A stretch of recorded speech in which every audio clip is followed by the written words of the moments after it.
ലീഗിൽ കൂട്ടയടി, സ്ഥാനാർത്ഥിയെ നിർണയിക്കാതെ തല്ലിപ്പിരിഞ്ഞു. ലീഗ് മറ്റ് പാർട്ടികളെ പോലെ തകർന്നു പോകാത്തത് എന്തുകൊണ്ടാണ്?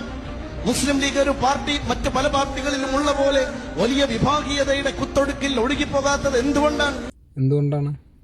ഒരു നേതാവുണ്ട് ആജ്ഞാപിക്കാനും കൽപ്പിക്കാനും ഞങ്ങളോട് പറയാനും ഞങ്ങൾക്ക് ഏത് കാര്യങ്ങൾക്കും നിർദ്ദേശം നൽകാനും ഞങ്ങൾക്ക് ഉറച്ച ബോധ്യമുണ്ട്.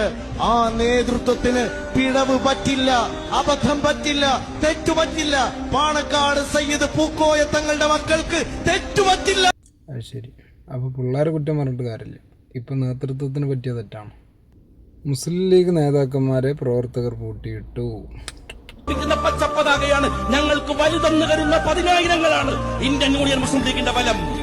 ആരെങ്കിലും കൊടുക്കുന്ന നക്കാപ്പിച്ചക്ക് വേണ്ടി പിറന്ന സംഘടനയെയും ജീവിപ്പിച്ച സമുദായത്തെയും തള്ളിപ്പറയുന്ന എംബോക്കികളുടെ പേരിൽ ഈ ലീഗുകാരനെ ചേർത്തു വെക്കാൻ രോമൊക്കെ മുരിങ്ങാകോല് വരി എണീറ്റില്ല എന്ന് നീ ഓർക്കുന്നത് നല്ലതാണ്. അപ്പൊ എങ്ങനെ സാജിദായിബേ, നേതാക്കന്മാരെ പൂട്ടിയിട്ട പ്രവർത്തകരൊക്കെ എംബോക്കികളാണെന്ന് ഉറപ്പിക്കാവോ? എനിക്ക് ടെൻഷനൊന്നുമില്ല. ഉള്ള പ്രശ്നം എന്താ വെച്ചാൽ ഇജാതി ചീച്ചില് കേസുകൾക്ക് ഇനി ഇടപെടാൻ ഞാനില്ല. ആരെയും തല്ലേ കൊല്ലേ നമ്മ തല്ലി ചാവ എന്തേലും ആയിക്കോട്ടെ, നമ്മളില്ലേ ഒരു പരിധി ഇല്ല അതിനൊക്കെ. വെറുതെ നമ്മളിങ്ങനെ നാറാന്നല്ലാതെ. നിങ്ങൾ ചെറുപ്പക്കാരിങ്ങനെ കടുത്ത തീരുമാനങ്ങളൊന്നും എടുക്കാതെ. പ്രശ്നങ്ങൾ മുസ്ലിം ലീഗിൽ മാത്രമല്ല, മൊത്തത്തിലുണ്ടായി. സമാധാനപ്പെടി, നമുക്ക് പരിഹാരം കണ്ടെത്താം. കോതമംഗലം പല്ലാരിമംഗലം പഞ്ചായത്തിൽ ഭരണപക്ഷങ്ങളുടെ വാക്പോര് അടിയിൽ കലാശിച്ചു. ഭരണസമിതിയുടെ അവസാന യോഗത്തിനിടെയായിരുന്നു LDF അംഗങ്ങൾ പരസ്പരം വാക്കേറ്റമുണ്ടാക്കി.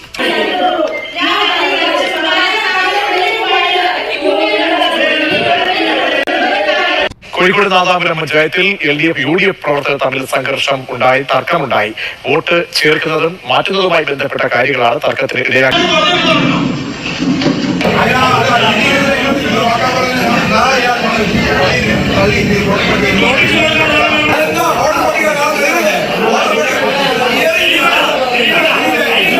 വാർത്ത ചാലക്കുടിയിൽ ഇൻഫ്ലുവൻസർ ദമ്പതിമാർ തമ്മിൽ അടി. ഭാര്യയുടെ പരാതിയിൽ ഭർത്താവിനെതിരെ കേസെടുത്തിരിക്കുകയാണ്. ഫിലോ കാലിയ ഫൗണ്ടേഷൻ നടത്തിപ്പുകാരായ ജിജി മാരായും ഭർത്താവ് മാരിയോ ജോസഫും തമ്മിലെ കുടുംബ തർക്കം പറഞ്ഞു തീർക്കുന്നതിനിടെയാണ് അടിപിടി ഉണ്ടായതെന്നാണ് പുറത്തുവരുന്ന.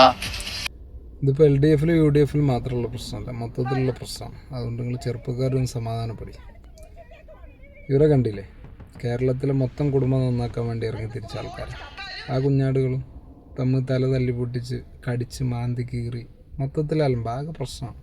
ഇത് മൊത്തത്തിൽ ആരോ കൂടോത്രം ചെയ്ത കേരളക്കാരൻ്റെ അവസ്ഥ വളരെ ദയനീയമാണ്. കേരളക്കാരെ മൊത്തത്തിലൊന്ന് നന്നാക്കണം എന്നുണ്ടെങ്കിൽ ഒരൊറ്റ ആക്കേ പരിഹാരം കാണാൻ പറ്റുള്ളൂ.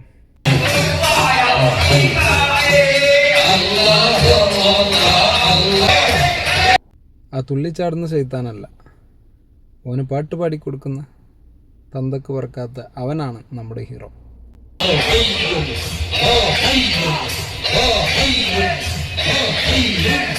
നമുക്കൊരു ശത്രുവിന്റെ അടുത്ത് പോകണം. ശത്രുവിന്റെ കയ്യിലിരിക്കുകയാണ് നമ്മുടെ പ്രമാണം, അല്ലെങ്കിൽ വീടിന്റെ ചാവി, അല്ലെങ്കിൽ ലോക്കറിന്റെ ചാവി, അല്ലെങ്കിൽ വണ്ടിയുടെ ചാവി. പക്ഷേ ശത്രുവിന്റെ അടുത്ത് പോകാൻ ബുദ്ധിമുട്ടുണ്ട്. ഒരു പ്രശ്നവും പേടിക്കണ്ട. ഭർത്താവിനെ അനുസരിക്കാത്ത ഭാര്യമാരെ കുറിച്ച് അവരെ അനുസരിപ്പിക്കാൻ ന്യൂമോണിയ, നെഞ്ചുവേദന, ഇങ്ങനെയൊക്കെയുള്ള പ്രയാസങ്ങളുള്ള ആളുകളുണ്ടെങ്കിൽ ബിസിനസ് പൊടിപൊടിക്കാൻ, ഏത് ബിസിനസ് ആണെങ്കിലും, നിങ്ങളുടെ വാഹനങ്ങളുടെ ബിസിനസ് ആണോ അതല്ല പലവ്യഞ്ജന കടയാണോ, അതാണ് എന്തിനും ഏതിനും മൂപ്പരെടുത്ത് പരിഹാരമുണ്ട്. അതെന്തല്ലാത്തവൻ്റെ നമ്പർ ആ സ്ക്രീനിൽ കൊടുത്തിട്ടുണ്ട്. അപ്പോൾ ആർക്കും എന്ത് പ്രശ്നം പരിഹരിക്കണം എന്നുണ്ടെങ്കിലും, പ്രത്യേകിച്ച് മുസ്ലിം ലീഗിൻ്റെ നേതാക്കന്മാരും അണികളും ഈ സമയത്ത് ബന്ധപ്പെടേണ്ടത് മൂപ്പരെയാണ്. ഇതൊരു പെയ്ഡ് പ്രൊമോഷനൊന്നല്ല, നമ്മളെക്കൊണ്ട് പറ്റുന്നൊരു സഹായം.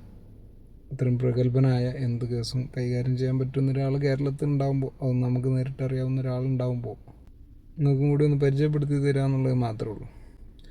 നന്ദി, നമസ്കാരം.